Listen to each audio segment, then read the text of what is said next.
Well, I hate to disappoint you. I know why some of you are here, but I won last week. Well, well, well. How the turntables. Yeah, so that means my daughter Shayne doesn't get to do picks this week. You got me again. Let's win again. Roll the intro.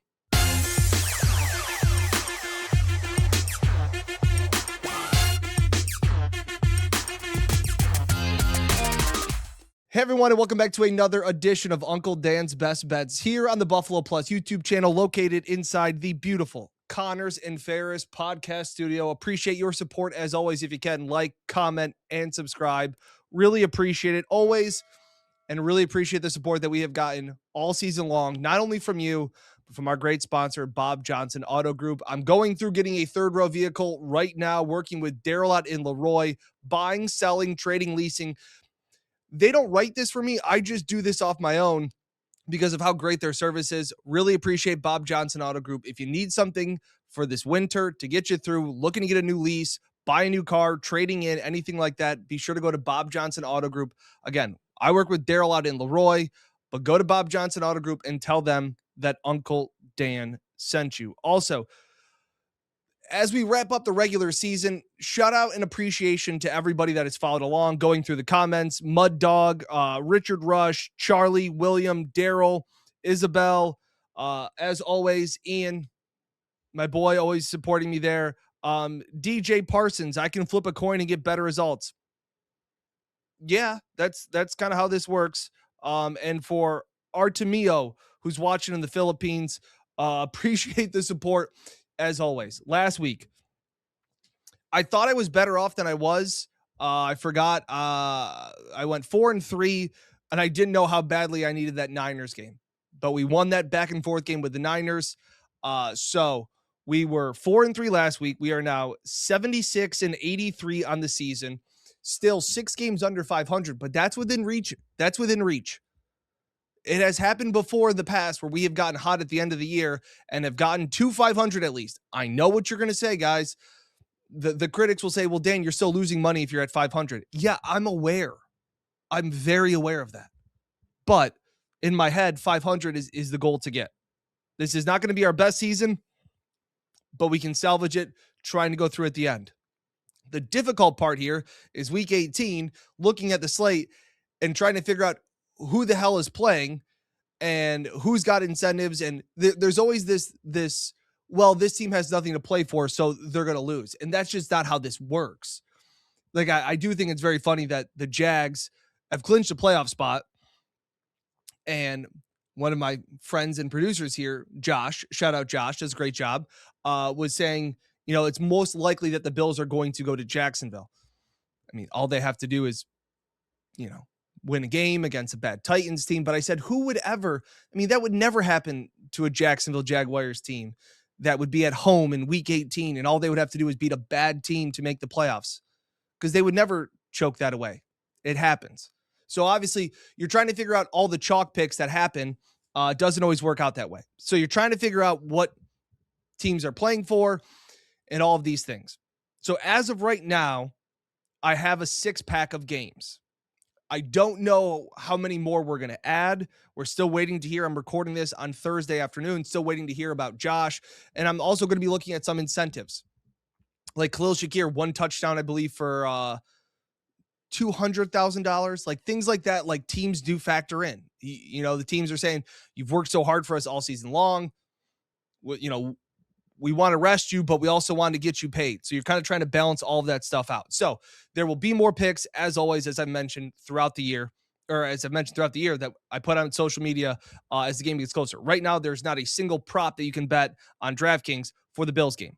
That will change. I think Ty Johnson needs like 25 receiving yards for $100,000. Like if James Cook rests, then Ty Johnson's going to get a lot of carries. So we're going to try and figure all of that stuff out. So stay tuned, stay posted on X, on Twitter.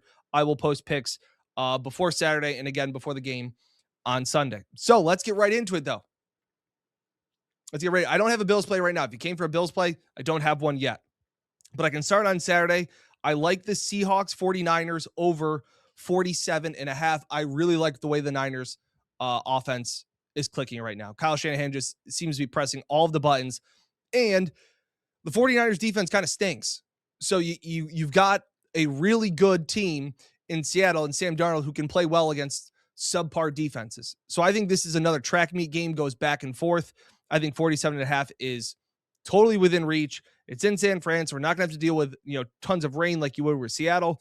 I like the over there in a high scoring shootout for the 1 seed as well as the division in that one.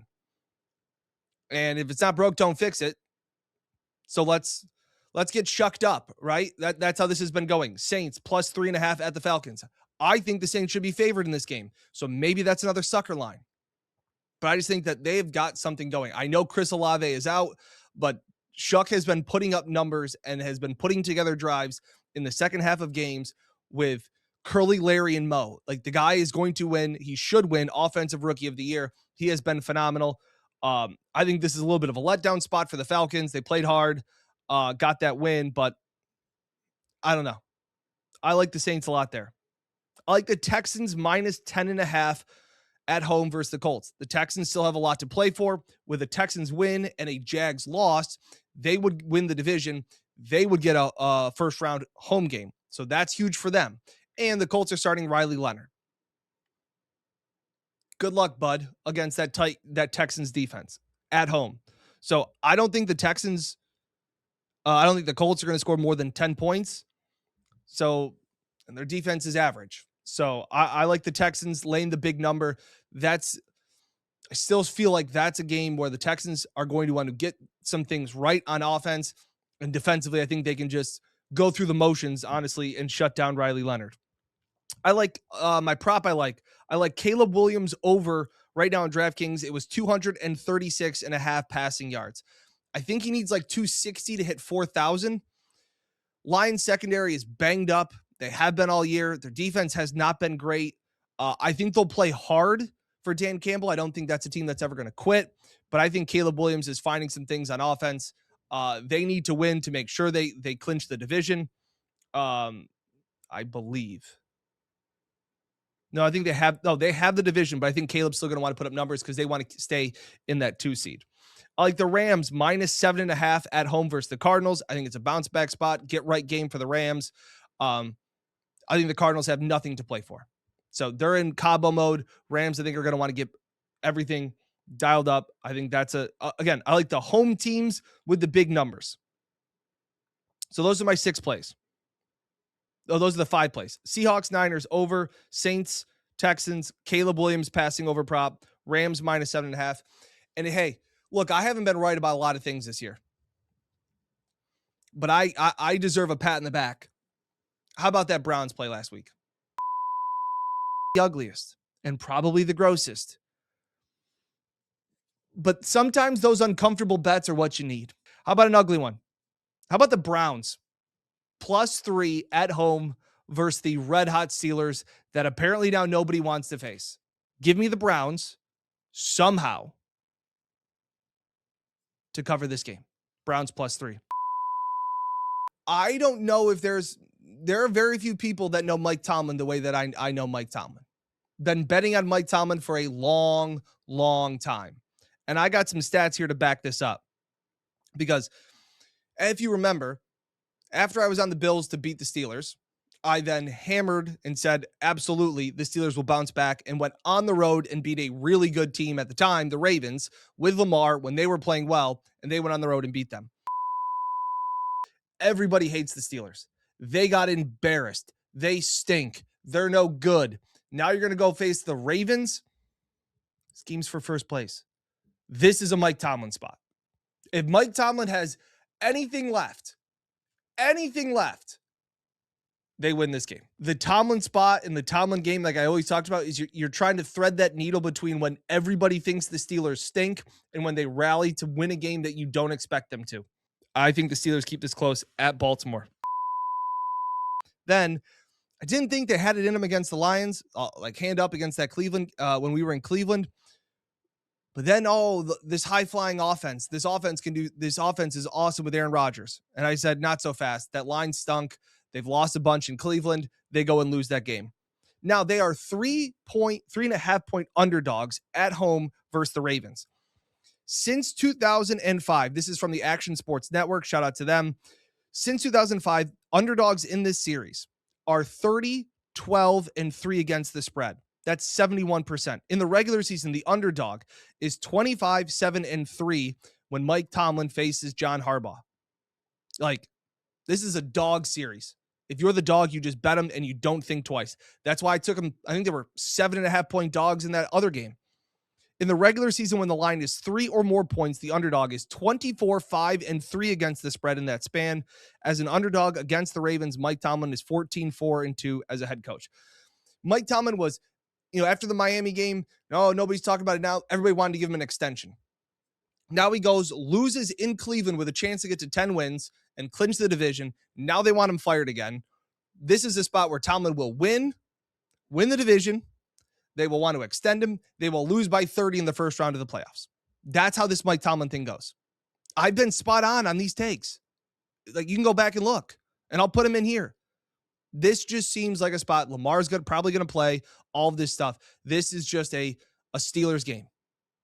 This is just a Mike Tomlin game. Lose a spot where they're favorites on the road, then they come home where they're on the road. I like them a lot here.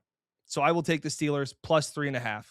I like that a lot. So that's the 6-pack. I will add more as it goes on. Seahawks, Niners over. Saints plus 3.5. Texans minus 10.5. Caleb Williams over 236.5. Rams minus 7.5. Steelers plus 3.5. There it is. We wrap up the regular season. As I've mentioned before, we will continue to do Uncle Dan's best bets as long as the Bills are in the postseason. So we will at least have one more week of this. Appreciate the support as always. Be sure to like, comment, and subscribe. Seriously, appreciate the support. Happy New Year, everybody. Thank you so much for following along. We'll catch you here next time on the Buffalo Plus YouTube channel. Let's beat the odds together as I break down the NFL betting lines, who will cover and who is poised for an upset. Uncle Dan's Best Bets on Buffalo Plus. New each Saturday on YouTube or wherever you get your podcasts. Sponsored by the Bob Johnson Auto Group.